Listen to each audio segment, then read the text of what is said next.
एक हमारे काशी के एक महापुरुष हैं श्री वेदांती जी, कमलदास जी महाराज, अनंत आनंद द्वाराचार्य। तो काशी पढ़ते थे, पहले महाराज जी के पास पढ़ते थे, फिर काशी पढ़ने लगे। तो अखिल भारतीय स्तर की श्लोकांत्याक्षरी आयोजित हुई। उसमें अनुष्टुप नहीं बोला जाता, क्योंकि अनुष्टुप सरल है, अनुष्टुप जल्दी याद कर लेते हैं। तो अनुष्टुप को छोड़कर और छंद आपको संस्कृत के बोलने होंगे। तो वो आए, बोले महाराज जी हमारा भी नाम विश्वविद्यालय की ओर से अखिल भारतीय स्तर की प्रतियोगिता में गया है, तो इन अक्षरों के श्लोक नहीं मिलते हैं। जैसे या, अणा, आदि में या हो, आदि में णा हो, ये अक्षर कहाँ मिलते हैं? ढा, ठा, ऐसे अक्षर। महाराज जी बोले पूरी सूची लिख दो कि कौन कौन से आद्यक्षर वाले श्लोक नहीं मिलते हैं। तो उन्होंने एक पेज पे लिख दिए। महाराज जी ने तुरंत कलम उठाई और उस एक एक अक्षर के ऊपर प्रत्येक छंद अलग, पृथक पृथक छंदों में, और उन्होंने लिख दिए श्लोक। इंद्र वज्रा, उपेंद्र वज्रा, भुजंग प्रयात, शिखरिणी, तोटक, कई छंदों में लिख दिया। सर्गधरा और मालिनी, ऐसे ऐसे छंदों में महाराज जी ने लिखा। और जब वो उन्होंने वहाँ श्लोक प्रस्तुत किए तो अखिल भारतीय स्तर की श्लोकांत्याक्षरी प्रतियोगिता में वो प्रथम श्रेणी में उत्तीर्ण हुए। तो जो नंबर देने वाले आचार्य थे उन्होंने कहा ये श्लोक होते ही नहीं, तुम कहाँ से ले आए? ये किस ग्रंथ के हैं, किस पुस्तक के श्लोक हैं? बोले हमारे गुरुजी ने लिख के दिए। आपके गुरुजी? महाराज जी का नाम लिया। ऐसे लिखते थे। ब्रज साहित्य परिषद न्यास का उन्होंने गठन किया 1956 में कि ब्रज के जो भक्त कवि हैं उनके चरित्र को, उनके कृतित्व को लोग भूलते चले जा रहे हैं। तब 12 आचार्यों की जयंती मनाई जाए और आपने ब्रज साहित्य परिषद का गठन किया। सूरदास जी की जयंती से लेकर के सभी रसिक भक्तों की जयंतियाँ मनाई और कवित्व का संरक्षण किया। ब्रजवासी बालकों को कहते कि तुम कविता बना के लाओ, टेढ़ी बेड़ी कैसी भी, हम लिख देंगे, तुम सुना देना, पुरस्कार तुमको मिलेगा, ताली बज जाएगी। इस तरह से उन्होंने कवि बनाए। और कई तो ऐसे भी कवि बनाए कि उनके छाप देकर पद और सवैया कविता आदि लिख दिए और उनको सुना करके धीरे धीरे धीरे धीरे उनको उत्साह जगा दिया और वे राष्ट्रीय स्तर के कवि हुए। इतने बड़े बड़े काम किए, इतनी अद्भुत साहित्य सेवा की। यहाँ भी लालपुर वाले गुरुजी ने महाराज जी की आज्ञा से ही गुजराती में भक्तमाल का अनुवाद किया था। और उस ग्रंथ के विमोचन में, सन मुझे याद नहीं है, उस ग्रंथ के विमोचन में हम आए थे, श्री रमेश भाई ओझा जी भी आए थे और हम भी आए थे। और उस समय उस ग्रंथ का विमोचन, मोरबी में शोभा यात्रा निकली थी, उसका विमोचन हुआ था। हम समझते हैं कि 20 वर्ष से तो अधिक हो गया होगा। किस सन की बात है आप लोगों को याद होगी तो पता नहीं। तो इस प्रकार से भगवत कृपा से ऐसे जो भक्त हैं, मेघजी भाई जैसे भक्त, जिनकी गुरु चरणों में ऐसी निष्ठा है और समर्थ सद्गुरु की स्मृति, मेरी ऐसी मान्यता है। हम अपने विचार किसी पर थोप नहीं रहे, पर मेरी ऐसी मान्यता है, सद्गुरु की स्मृति और भगवान श्री हरिहर की स्मृति, ये दो नहीं है, एक ही है, एक ही है। गुरु स्मरण भगवत स्मरण ही है। और हम तो कहेंगे, यदि हमसे व्यक्तिगत पूछो तो हम कहेंगे भगवत स्मरण से भी श्रेष्ठ है। क्यों? क्योंकि भगवान कह रहे हैं मोते अधिक गुरु ही जिए जानी। सबरी माता से भगवान कह रहे मोते अधिक गुरु ही जिए जानी। तो मोते अधिक तो समय अधिक। यदि सदगुरु भगवान न होते तो हम भगवान को तो नहीं ही जानते, ये बात सच्ची है। हम यह भी नहीं जान पाते कि हम मनुष्य हैं। क्या हम मनुष्य हैं? यह बोध भी श्री गुरुदेव ने कृपा करके हमें कराया है। इसलिए गुरुदेव के उपकार को भुलाया नहीं जा सकता, ये तो है ही। उर्ण भी कोई शिष्य नहीं हो सकता, यह भी है। और इसके आगे की बात है, जो गुरु कृपा से, गुरु के प्रसाद से, उनकी कृपा से जो किसी भी साधन से उर्ण होना चाहता है, मेरे विचार से वह शिष्य कहलाने के लायक नहीं है। गुरु जी की कृपा का तो सदा कर्जदार बनकर रहना चाहिए। गुरु महिमा का हमने स्मरण किया द्वारिका लीला में, और आज भी हम गुरु महिमा से ही आरंभ कर रहे हैं, क्योंकि एक गुरुनिष्ठ भक्त, उनकी स्मृति में ये कथा है। एक पद कह करके इसके बाद संक्षिप्त रीति से कहेंगे, और पूज्या माताजी जब तक सहजता से विराज सकें तब तक विराजें। क्योंकि चरण रज चाहता हूँ, भगवान भक्त वांछा कल्पतरु हैं। भगवान ने गोपियों की चरण रज प्राप्ति के मनोरथ की पूर्ति के लिए उन्हें गिरिराज गोवर्धन में कुसुम सरोवर पर निवास दिया है। और ये बात यमुना जी कह रही है। उद्धव जी ब्रज में कहाँ रहते हैं? आपको भी उद्धव जी से मिलना हो तो अब की बार जाके मिल आना उद्धव जी से। गोवर्धन गिरि निकटे,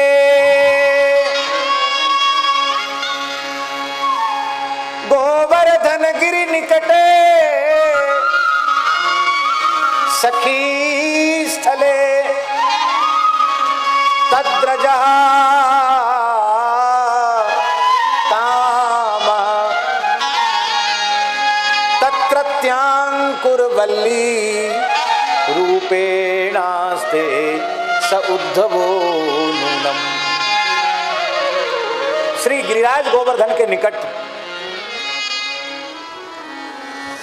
कुसुम सरोवर में वहां के जितने वृक्ष हैं, वहां की जो लताएं हैं, वहां की जो घास है, वहां की जो गुल्म है, उस सब के सब उद्धव जी है।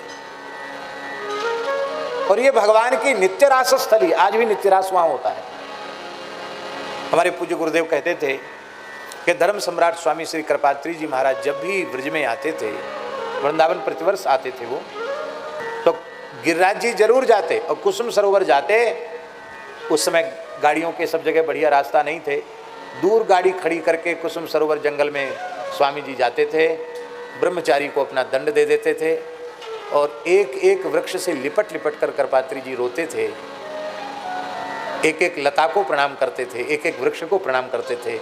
वहाँ की रज में कृपात्री जी लौटते थे और रोते हुए कहते थे, आहा हा, इतने बड़े ब्रह्मज्ञानी ने ब्रज में गोपियों की चरण रज प्राप्त करने के लिए इस स्वरूप को धारण किया है, स्थावर स्वरूप को धारण किया है।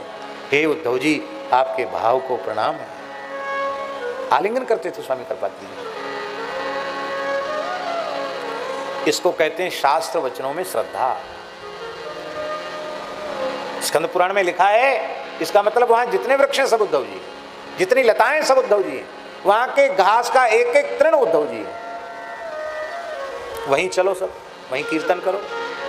वैष्णव का प्राण है संकीर्तन, जहां संकीर्तन होगा वहां वैष्णव प्रकट हो जाएंगे।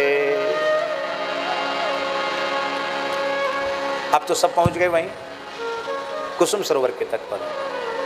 मृदंग ताल ललित लिखा है, मृदंग ताल ललित कीर्तन होने लग गया। इतना जोर का कीर्तन हुआ।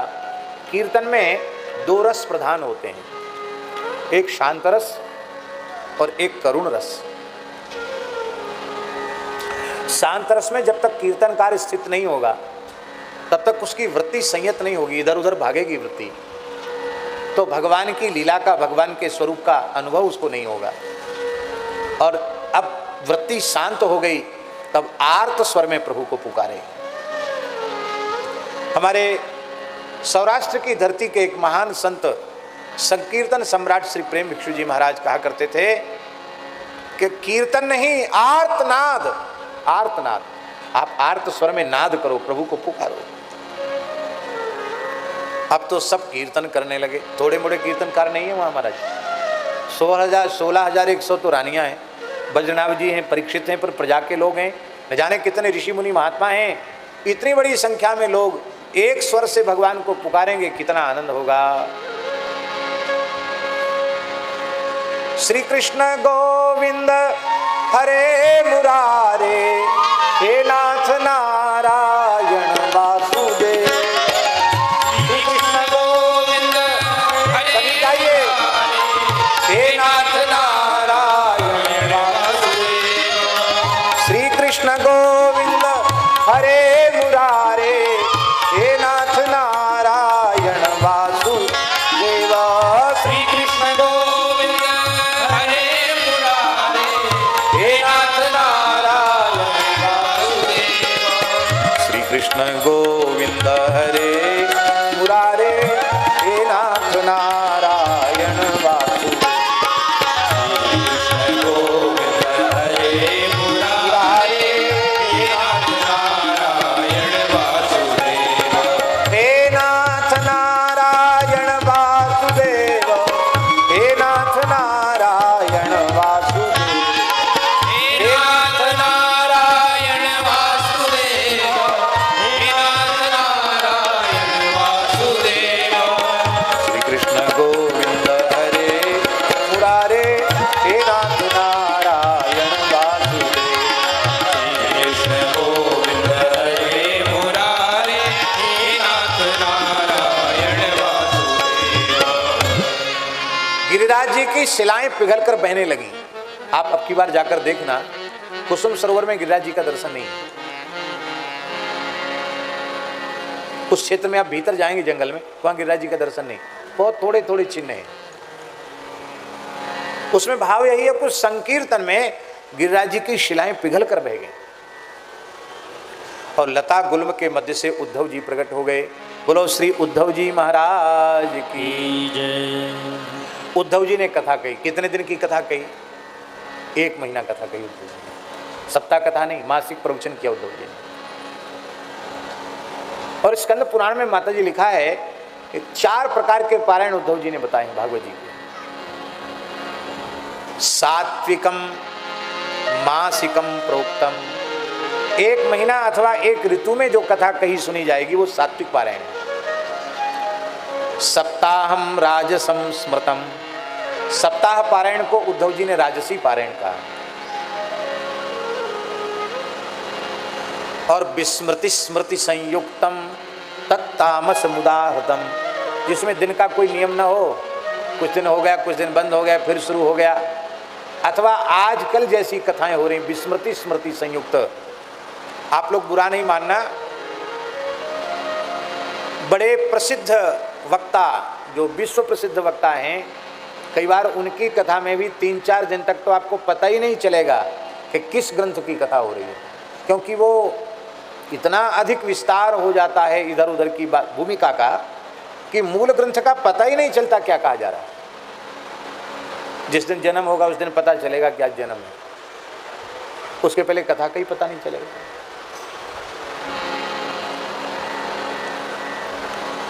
एक श्लोक के ऊपर 7 दिन बोलना अच्छी बात है, एक चौपाई पर 9 दिन बोलना अच्छी बात है, लेकिन यदि नवान्न राम कथा है, श्रीमद् भागवत की सप्ताह कथा है, तो ग्रंथ का आश्रय लेकर आदि से अंत तक भले ही नामोल्लेख ही हो, पर पूरे ग्रंथ का कुछ न कुछ स्वरूप प्रस्तुत किया जाना ही चाहिए।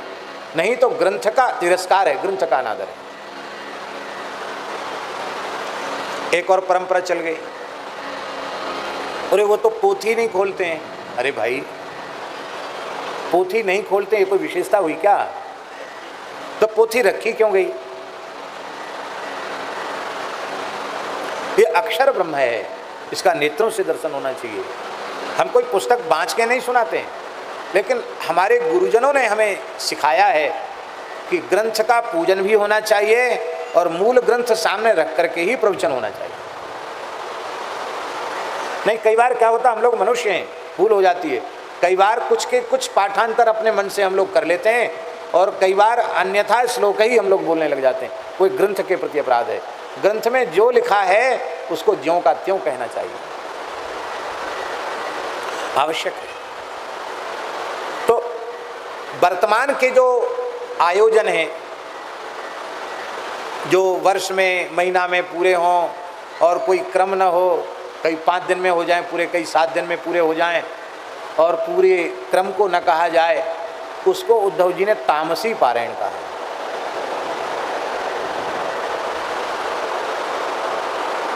यज्ञ हुआ है ना हरिहर आश्रम में, उस यज्ञ में कल भी खूब पानी बरसा, रात में। हाँ, दिन में कुछ नहीं, रात में खूब पानी बरसा।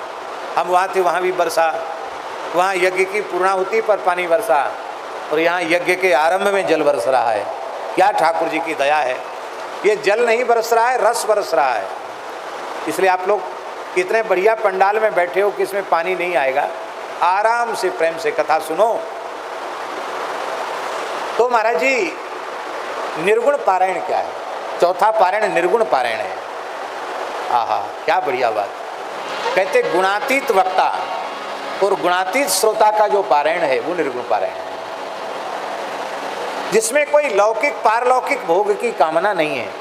कृष्णार्थी बनकर कहा जा रहा है और कृष्णार्थी बनकर सुना जा रहा है, उस पारायण को निर्गुण पारायण कहा। और इस दृष्टि से शुकदेव जी का जो सप्ताह पारायण है वो भी राजसी नहीं है, वो निर्गुण पारायण है। क्योंकि वक्ता सुखदेव जी भी कृष्णार्थी हैं और श्रोता राजर्षि परीक्षित भी कृष्णार्थी है, इसलिए वो निर्गुण पारायण।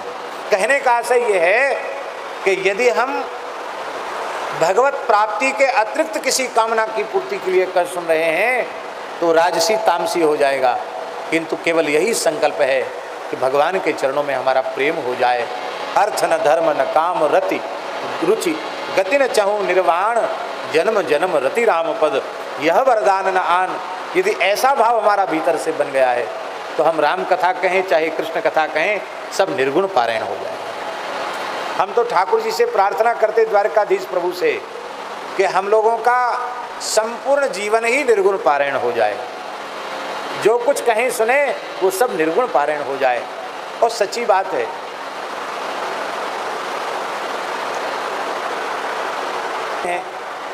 घर गृहस्थी वाले हैं, उनको तो आवश्यक है कि कृष्ण जन्म पर गुड्डा गुड़िया ले, खेल खिलौना ले आना, बच्चों के सूट बूट ले आना, रुक्मिणी विवाह पर साड़ी ले आना, लहंगा फरिया ले आना। हम लोग बाबा जी, हम लोग इनका क्या करेंगे? बोलो, कोई उपयोग है हमारे पास? इसलिए वस्तुतः साधुओं की जो कथा है वो निर्गुण पारायण है। हम इसमें भेद नहीं कर रहे हैं।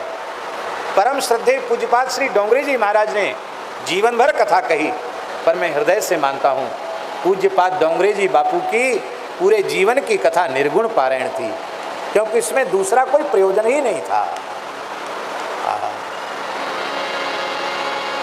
पारायण हुआ, इसमें परीक्षित भी उपस्थित थे। इस कथा में परीक्षित उपस्थित थे, स्कंद पुराण महात्म्य में लिखा है, लेकिन पूरी कथा में उपस्थित नहीं रह पाए। बीच में ही हस्तिनापुर से समाचार आया कि लंबे समय से आपके अनुपस्थित रहने के कारण कुछ समस्याएं बढ़ती चली जा रही हैं प्रजा में। समय तो बदल ही चुका था, तो आप कृपा करके पधारें। उद्धव जी ने कहा, तुम राजा हो, तुम्हारा कर्तव्य प्रजा पालन है, तुम जाओ प्रजा पालन करो। बहुत रोए परीक्षित कि मैं कितना भाग्यहीन हूँ, कथा के बीच से उठकर हमको जाना पड़ रहा है। उनके कथा श्रवण प्रेम को देखकर उद्धव जी द्रवित हो गए और उद्धव जी ने वरदान दिया। वो श्लोक है, लिखे ना योगी श्लोक। उद्धव जी ने कहा, नंद नंदन रूपस्तु श्री शुको भगवान ऋषि श्रीमद् भागवतम तुभ्यम श्रावयिष्यत्य संशयम्। उद्धव जी कहते हैं, हे परीक्षित, मैं आशीर्वाद देता हूं कि नंदनंदन श्री कृष्ण सुखदेव रूप से प्रकट होकर तुम्हें श्रीमद् भागवत की कथा सुनाएंगे, इसमें संदेह नहीं। श्रीमद् भागवतम तुभ्यम श्रावयिष्यत्य संशयम्। हमको कथा सुनने को मिलेगी। प्रसन्न होकर परीक्षित चले गए।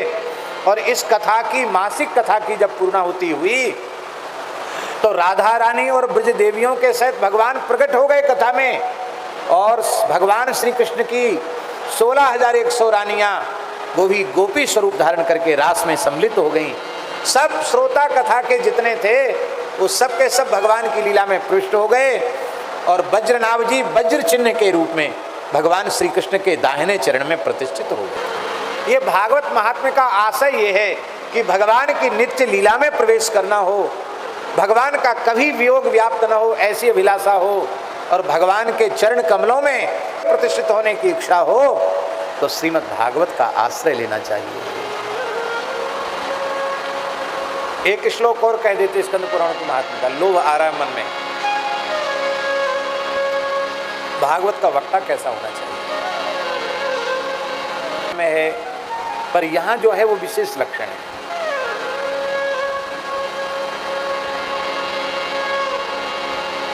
भगवन्मति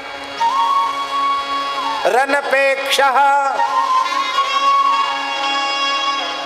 भगवन्मतिरनपेक्षः सुहृदो दीनेषु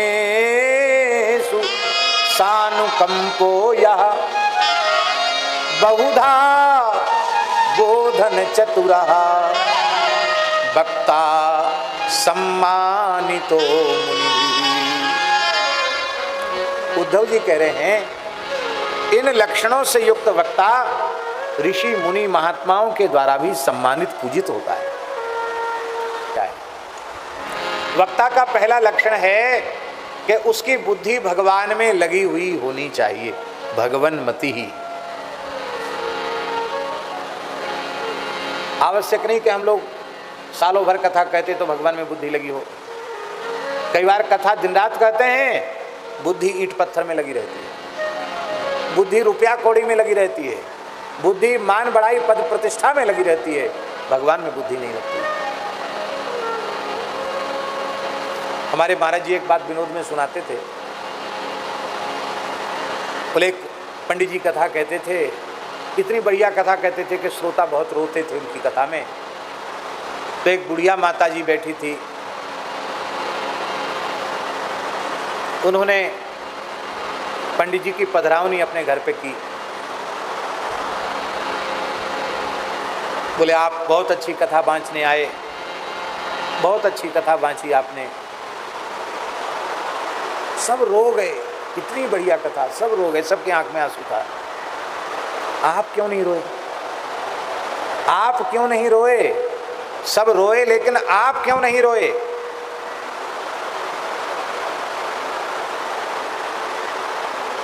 क्या आपके भीतर भाव नहीं है? आपके भीतर प्रेम नहीं है? जो प्रेम नहीं जगता आपके भीतर। तो पंडित जी बोले मैया निरपेक्ष होगा, जिनको कबहु न चाहिए कछु, तुम सन सहज स्नेह, बसहु निरंतर तास उर सो राउर निजगे। जो भगवन्मति होगा वो अनपेक्ष होगा, निरपेक्ष होगा।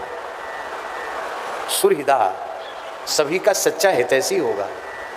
भूखे को अन्न देना, प्यासे को जल देना, वस्त्रहीन को वस्त्र देना, धनहीन को धन देना, उसका हित है।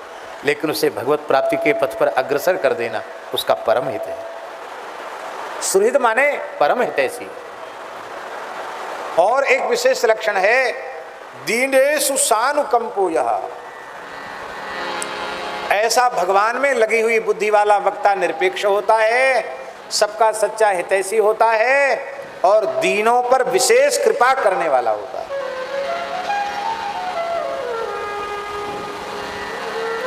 हम लोग धनी मानियों पर विशेष कृपा करते हैं, दीनहीनों से तो बात ही नहीं करते हैं। इसलिए लक्षण भी पहला वाला घटित नहीं होता, भगवन्मति ही। और हमारे पूज्य गुरुदेव, एक विचित्र बात है भक्तमाली जी महाराज के जीवन की। दिल्ली में उस समय विश्व हिंदू परिषद के अध्यक्ष थे श्री विष्णु हरि डालमिया। विश्व हिंदू परिषद के अध्यक्ष थे और बड़े भारत के प्रतिष्ठित उद्योगपति परिवारों में से डालमिया परिवार, क्या कहना। दिल्ली में महाराज जी की डालमिया हाउस में कथा थी। विष्णु हरि डालमिया जी ही स्वयं यजमान थे। कथा निश्चित हो गई।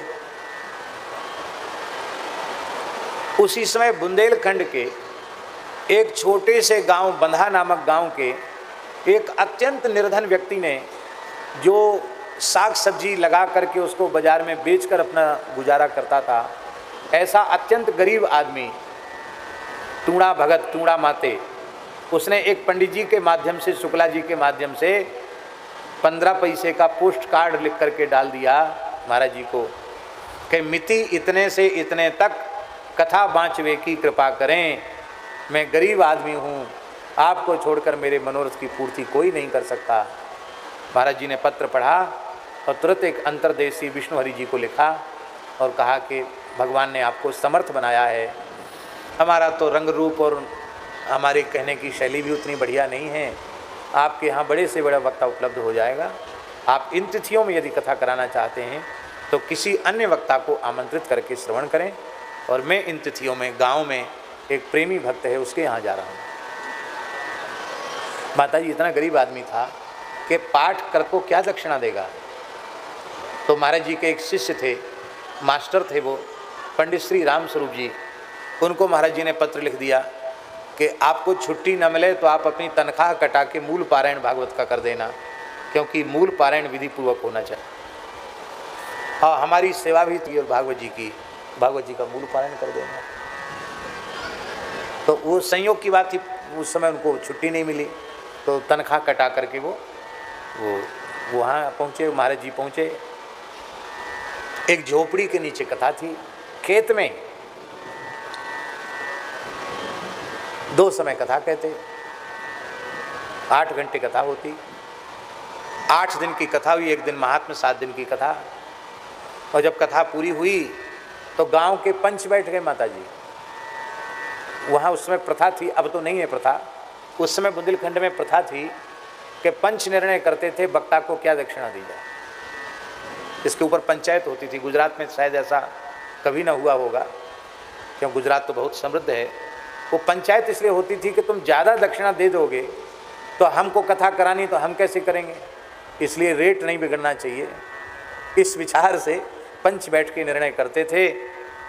पंचायत बैठ गई, बोले भाई इतने बड़े महापुरुष वृंदावन से आए हैं, भगत बोल क्या देगा।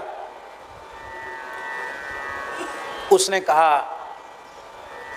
भगत ने कहा कि हम तो 250 रुपये दक्षिणा देंगे, हम 250 रुपये दक्षिणा देंगे। तो गांव के पंचों ने कहा कि देखो इतने बड़े वक्ता आए हैं तो कम से कम 500 तो दो, 250 तो बहुत कम है, आने जाने का किराया भी नहीं दिया, अब महाराज जी के साथ 5-7 संत रहते ही हैं, तो कम से कम 250-500 तो दो। महाराज जी को खबर पड़ गई। महाराज जी ने हमसे कहा, पंडित जी क्या हो रहा है वहाँ, पता लगा के आओ। तो हमने कहा महाराज जी वहाँ पंचायत हो रही है। तो बोले भगत को बुला, भगत को बुला। क्यों भाई क्या हुआ। बोले महाराज पंच परमेश्वर कह रहे हैं कि 500 दो, पर मेरी तो 250 देने की हिम्मत है। महाराज जी बोले पंचों की आज्ञा सिर माथे पर ऐसे ही बोल दो। देखो दक्षिणा तो 1.25 रुपया होती है भागवत की, क्योंकि एक विधि की पूर्ति होनी चाहिए। और तुम प्रेम से भोज भंडारा करो, ब्राह्मणों को जिमाओ, हम लोग साधु हैं, हमें किसी वस्तु की आवश्यकता नहीं है, कोई अभाव ही नहीं है, क्या चाहिए। तुम प्रसन्न हो गए, तुमने कथा सुन ली, इतने लोगों ने कथा सुन ली, हो गया काम हमारा। 1.25 रुपये से अधिक दक्षिणा हम नहीं लेंगे। पर भगत रोने लग गया, बोले नहीं 250 तो हम पहले से संकल्प करके रखे हैं। तो बोले 250 अभी दे रहे हैं पंचों ने कहा, तो अगले वर्ष 250 फिर देंगे। महाराज बोले नहीं वादा मत करो, इसी 250 में पूरा हो गया। बोलो भक्तवत्सल भगवान की। बाद में खैर विष्णु हरि जी ने अपने समय को बदला, महाराज जी वहाँ भी कथा कहने गए, तो मुझे उन्होंने महाराज जी का पत्र पढ़वाया। बोले ये महापुरुष हैं, ये संत हैं। एक देश की राजधानी में इतने विशाल आयोजन को छोड़कर एक ग्रामीण, एक गरीब आदमी, बिना पढ़ा लिखा आदमी, एक प्रकार से मेहनत मजदूरी करने वाला आदमी, अपने छोटे से खेत में साग सब्जी लगाकर उसको बाजार में बेचकर गुजारा करने वाला व्यक्ति, उसके हमारा जी ने कथा की। यह दीने सुसानु कंपोया। रघुनाथ जी चक्रवर्ती महाराज दशरथ के स्वर्ण में राज प्रासादों के भीतर ही घिरे रह जाते, कोल भीलों तक न जाते, वनवासियों तक न जाते, तो श्री राम जी की दिव्यता, श्री राम जी के विशिष्ट गुण क्या प्रकाशित होते। हमको लगता है माता जी कि संत भी इस प्रकार से अपने विशिष्ट करुणा, दया का परिचय देकर के भगवत गुणों की ही अभिव्यक्ति करते हैं। इसलिए भगवान और भगवान के भक्त में भेद नहीं रह जाता है। संतों का अमीर गरीब में भेद नहीं होता है। गांव और नगर में भी भेद नहीं होता। वे तो केवल इतना चाहते हैं कि बुलाने वाला व्यक्ति प्रेमी होना चाहिए, बस सब कुछ मिल गया।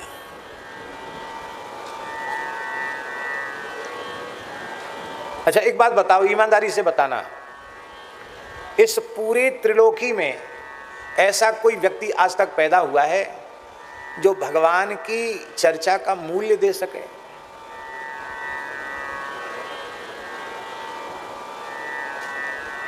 ये दक्षिणा क्या है? ये दक्षिणा शास्त्र की मर्यादा का एक अंग है। इसलिए विरक्त जो यति हैं, जो द्रव्य का स्पर्श ही नहीं करते, उन्हें एक फल देकर, उन्हें तुलसी दल देकर, उन्हें बिल्वपत्र देकर हम उस विधि की पूर्ति कर लेते हैं। दक्षिणा मूल्य नहीं है, दक्षिणा कीमत नहीं है। और कथा की कीमत जो समझता है कि कथा की इतनी कीमत है, इतने लाख इतने करोड़ मिलेंगे तब कथा होगी, मेरे विचार से उसे भगवान की कथा कहने का अधिकार ही नहीं है। भगवान के काम सब भगवान के संकल्प से होते हैं। श्री खोखरा हनुमान हरिहर आश्रम क्या कनकेश्वरी माता जी की कथा से चला है? अरे हम अपने ऊपर लेते हैं, हमारी कथा से चला है क्या? जड़खोर गोधाम में जितना गोवंश है और वटुक ब्रह्मचारी विद्यार्थी है माता जी, महीने का खर्च लगभग 2 करोड़ का है, हर महीने का खर्च। पर कभी किसी से याचना नहीं की जाती, मांगा नहीं जाता। और ज़्यादातर कथाएं हमारी गृहस्थों की कथा तो मुश्किल से भूले भटके साल भर में 2-3 हो जाएं तो हो जाएं, सब बाबाजियों की कथा होती है। और कितने बाबाजियों की कथा तो ऐसी होती है कि आपको सुनकर आश्चर्य होगा, इन संगीत वालों को भी हमें अपनी तरफ से देना पड़ता है। ऐसी कथाएं भी होती है। ये कथा से नहीं चल रहा है, ये भगवान का कार्य, भगवान के अनुग्रह से चल रहा है। और सब जगह का खर्च जोड़े तो कितना होगा? बड़े से बड़ा इंडस्ट्री वाला भी हाथ जोड़ लेगा। ये बाबाजियों के काम तो सब ठाकुर जी की कृपा करुणा के सहारे, गुरुजनों के सत्संकल्प के सहारे चलते हैं।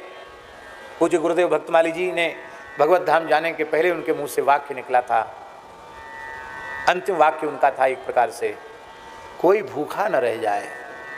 क्या कहा? कोई भूखा न रह जाए। आज उनके उस वाक्य का इतना दिव्य परिणाम है कि श्री मलूक पीठ में किसी भी व्यक्ति को किसी भी समय प्रसाद है। लगभग 400-500 मूर्ति नित्य प्रसाद ले रहे हैं, हम रहें चाहे न रहें। पंगत का समय तो दिन में 10:30 से 11 के बीच का है, और शाम को 5 से 6 के बीच का ब्यारू का समय, क्यों सवेरे लोग जल्दी जगते हैं। लेकिन पंगत के बाद 2 मूर्ति रहते हैं जो कोई भी आओ खाओ, और शाम को भी 11 बजे रात तक 2 व्यक्ति रहते, कोई भी आओ और खाओ, भूखा कोई ना रहे। ये क्या है? ये हम खिला रहे हैं या कोई व्यक्ति खिला रहा है? नहीं, श्री गुरुदेव की वाणी निकली, कोई भूखा न रहे। आज उन्हीं के वाक्य का प्रभाव है जो इतने रूप में भगवान वहाँ भोग लगा रहे हैं। इसलिए ये भाव अपने मन में मत रखो कि मैंने सेवा की या मैं कर रहा हूँ। गुरु गोविंद की कृपा से ही सब हो रहा है। इसलिए इनकी कृपा से मस्त रहो, प्रसन्न रहो, और सब काम बढ़िया से बढ़िया हो जाते हैं। जो आपने नहीं सोचे वो भी हो जाते हैं।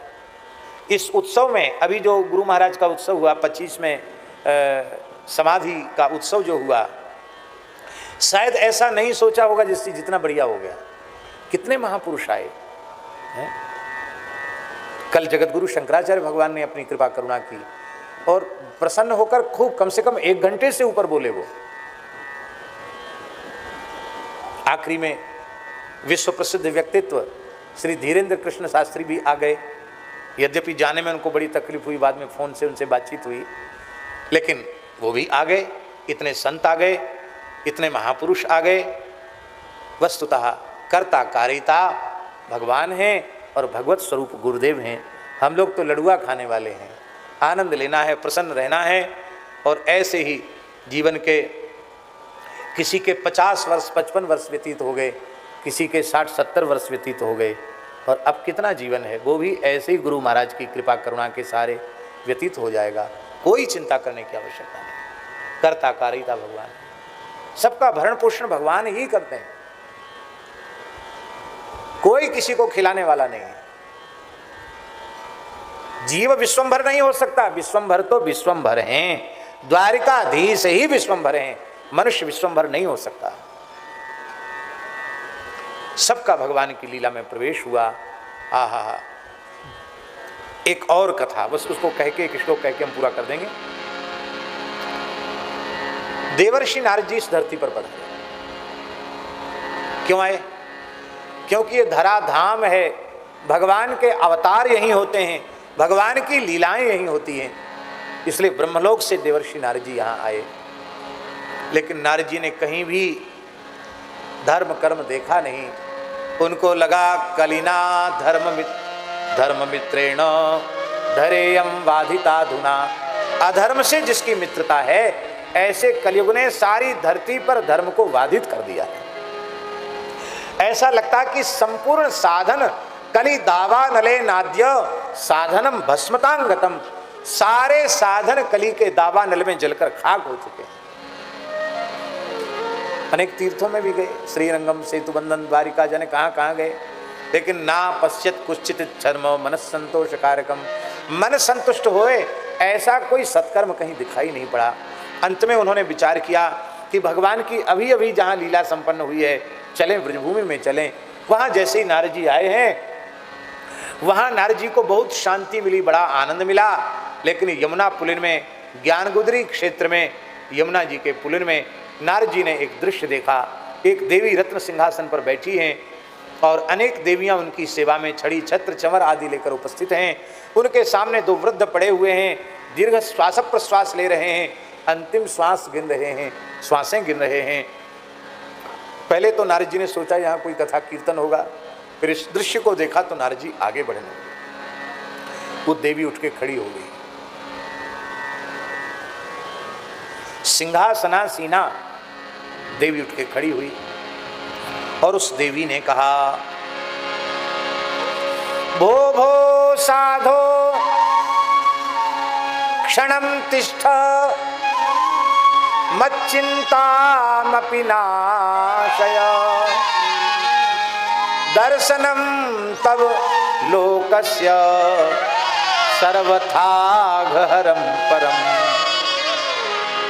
हे महात्मन, क्या वो नारद जी की का नाम नहीं जानती? वो देवी जानती है, देवर्षि नारद जी। श्लोक ही बोलना है, छंद न बिगड़े। तो भो नारद क्षणम तिष्ठ मच्चिंतामपि नाशय, अनुष्टुप छंद है ना। तो भो नारद क्षणम तिष्ठ, 4 चरण हैं, एक चरण में 8 अक्षर हैं, 8 अक्षर पूरे हो गए। पर भो भो साधो ये क्यों कहा? ये साधो संबोधन इसलिए कहा, साधु कहते उसको हैं जो दूसरों के बिगड़े काम बना दे, उसको साधु कहते हैं। साधनोति पर कार्यमिति साधु, दूसरों के बिगड़े काम बना दे उसका नाम साधु है। सबको चिंता मुक्त कर दे उसका नाम साधु है।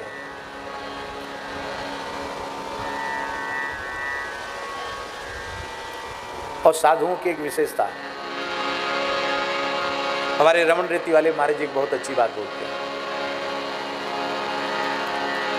हंसी में बोलते हैं, लेकिन संतों की तो हंसी भी अच्छी होती है। वो कहते हैं मुसीबत और महात्मा, मुसीबत माने विपत्ति, मुसीबत और महात्मा इन दोनों की एक ही राशि है। ये कभी बोल के नहीं आते कि हम तुम्हारे पास आ रहे हैं। बोलो भक्तवत्सल भगवान की जय। आगे जो कहते हैं वो सुनो। वो कहते हैं मुसीबत तो आने के समय बोलती नहीं कि मैं आ रही हूँ और डट जाती है, पर महात्मा आते हैं और उस समय कोई घोर से घोर विपत्ति में पड़ा है, मुसीबत में पड़ा हुआ है, तो संत के चरण पड़ते ही उस समस्या का अंत हो जाता है, समाधान हो जाता है। साधुते होए न कारज हानि। आप किसी भयंकर विपत्ति में हो और कोई संत कृपा करके आ जाए तो समझ लेना विपत्ति अब समाप्त हो चुकी है। इसलिए हे साधो हे महात्मन, सबकी चिंता दूर करते हैं आप, मेरी चिंता भी दूर की। मत चिंताम अपि, अपि माने भी, माने सबकी चिंता दूर करते हैं, इसलिए मेरी भी चिंता दूर कीजिए। आपका दर्शन संपूर्ण पापों का नाशक है। दर्शनम तब लोकस्य सर्वथाघहरम परम। अब प्रश्न है, भक्ति में कौन सा आग आ गया? जो भक्ति नारद जी का दर्शन करेगी उसके पाप नष्ट होंगे।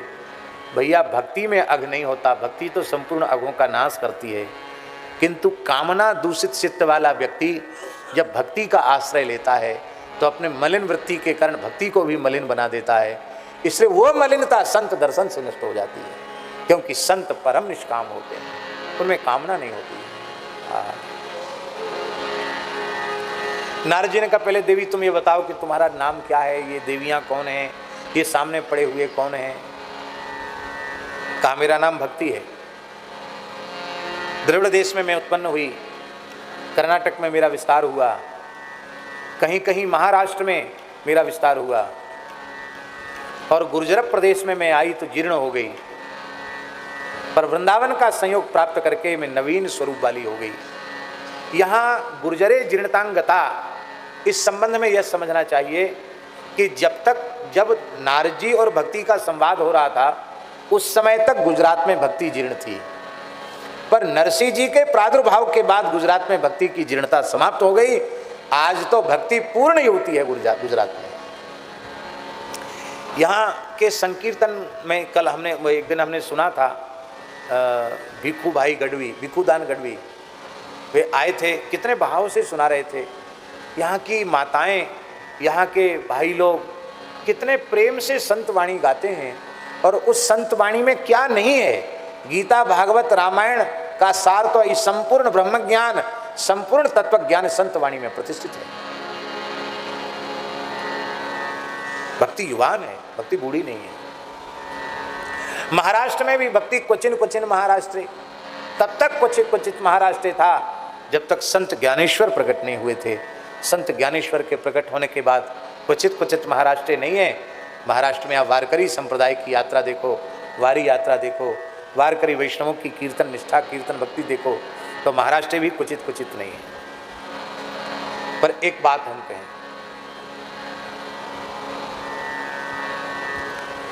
भक्ति कहाँ उत्पन्न होती है? द्रविड़ में उत्पन्न होती है। इसका तात्पर्य है कि द्रवीभूत अंतःकरण में भक्ति प्रकट होती है। जब हमारा हृदय पिघलता है, द्रवीभूत होता है, तो हमारा हृदय ही द्रविड़ देश बन जाता है। अब भक्ति तो प्रकट हो गई है, वो वृद्धि कैसे प्राप्त होगी? तो वृद्धिं कर्नाटके गता, जब कान से भगवान की कथा सुनी जाती है तो भक्ति बढ़ने लग जाती है। ये महान राष्ट्र क्या है? अंतःकरण ही हमारा महान राष्ट्र है। जो अहंता ममता से शून्य महाराष्ट्र है उसमें भी भक्ति का विस्तार होता है, पर जहाँ जहाँ अहंता ममता दुर्भाग्य से आ जाती है वहाँ भक्ति नहीं पहुँच पाती है। इसलिए कुचित कुचित महाराष्ट्र। और जब सत्संग में सुनी हुई बातों को लोग भुला देते हैं तो गुर्जरे जीर्णतांगता। इसलिए सत्संग में सुनी हुई बातों को याद रखोगे तो गुर्जरे जीर्णतांगता नहीं होगी, और दुनिया भरी की बात तो याद रहेगी पर कथा की बात भूल जाएगी। और कथा में भी याद रहेगी तो कौन सी बात याद रहेगी? पंडित जी कथा कह रहे थे, राजा कथा सुन रहा था, कथा तो पूरी हो गई महाभारत की, राजा ने दक्षिणा दी ही नहीं। तो पंडित जी सोचे कि शायद आज फुर्सत नहीं होगी, पोथी पूजन करेगा तब दक्षिणा देगा। तो महाभारत की पोथी भी बड़ी होती, पोथी वहीं छोड़ के आया पंडित जी। महीना भर हो गया, राजा ने खबर ही नहीं ली। तो पंडितानी ने कहा कि पोथी तो अपनी ले आओ। तो पंडित जी पोथी लेने गए और बोले, राजन आपने पोथी पूजन नहीं किया, कुछ भूल तो नहीं गए राजकाज में दान दक्षिणा की बात? तो नहीं महाराज, पहले मुझे बहुत भ्रम था, इसलिए मैंने बहुत कुछ दान पुण्य में द्रव्य खर्च कर दिया। आपने महाभारत की कथा सुनाकर मेरा भ्रम भंग कर दिया, बड़ी कृपा की आपने हमारे ऊपर। आपने कहा कि दुर्योधन ने साफ शब्दों में कह दिया, सूच्यग्मपि न दास्य विना युद्धेन केशव। हे केशव, बिना युद्ध के मैं पांडवों को सुई की नौक के अग्रभाग के बराबर भी भूमि नहीं दूंगा। तो बिना युद्ध के पंडित जी मैं आपको फूटी कौड़ी देने वाला नहीं हूँ। पंडित जी बेचारे राजा से कहाँ टकरा सकते थे, पोथी लिए वो घर चले आए। तो ग्रहण भी करते हैं बात सत्संग की, तो कंस से शिक्षा लेंगे और दुर्योधन से शिक्षा लेंगे, शकुनी से शिक्षा लेंगे, हैं प्रेम मूर्ति भरतलाल जी से शिक्षा नहीं लेंगे, विभीषण जी से शिक्षा नहीं लेंगे, रावण से शिक्षा लेंगे, हैं। इसलिए कथा जे गावही है चरित्र संहारे तो है ही है, जो संभाल कर सुनते हैं वो भी है, गाना भी